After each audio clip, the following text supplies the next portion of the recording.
Комментарий 9 сентября. Осень пила скука. Режим пилы по-прежнему в силе. Мы думаем, что скука на рынке продлится еще недельки-две, причем ровно две. Диапазон гуляния для «Газпрома», на наш взгляд, сузится до 170-185 рублей. Что касается президентского ралли, которого мы с нетерпением ждем, то предлагаем, как ни странно это прозвучит, обратиться к Кабале. В это воскресенье исполняется 10-я годовщина терактов 11 сентября. История, как мы знаем, всегда повторяется дважды. Сначала как трагедия, потом как фарс. Следовательно, 11 можно, наверное, смело умножить на 2. Получается 22 сентября. Мы не исключаем, что именно в эту дату и произойдет перелом негативных мировых тенденций.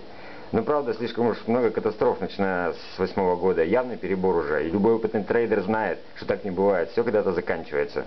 В целях первой волны роста мы видим как 13 копеек по ВТБ и 260 по «Газпрому». Отката рынка после первой волны ралли мы ждем ближе к выборам в Думу, то бишь, получается, ноябрь месяц.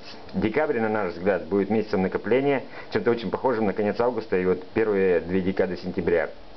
Вторую заключительную волну роста мы ждем в конце декабря, так как нам кажется, что нервы крупных игроков ждать до января не выдержат. Окончание ралли мы видим как конец февраля, начало марта. Цели заключительной волны роста мы видим как 15 копеек по ВТБ и 280 рублей по «Газпрому». Ну а после, как мы предполагаем, существенной коррекции по факту выбора президента и затем длительного боговика, вступит в силу принцип «купил-забыл», так как через год, на наш взгляд, игры, которые были так популярны последние 3 года, вряд ли уже будут приносить большой доход. Его, мы думаем, начнут приносить уже не спекуляции, а инвестиции, реальные инвестиции. Спасибо.